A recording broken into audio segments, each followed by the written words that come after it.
Huwag muna mag-asawa. Crush lang. Crush lang muna. Wala muna yung boyfriend, ha? Crush lang. Yung paghanga lang, oh. Pero wag mo muna kayong mag-boyfriend. Tapos, pupunta-punta kayo sa isang lugar, di kayo nagpapaalam. Tama ba yun? Huwag mo nang ulitin yun. Ba't ako? Kay Krisa, hindi naman Ba't sa ako?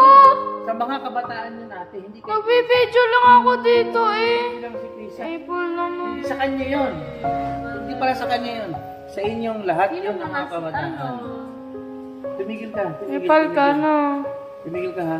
Para to sa lahat ng kabataan. Hindi to para sa iyo. Sa iyo lang. Sa lahat ng kabataan na makakapanood dito. Sino si Sam? Bigan ko.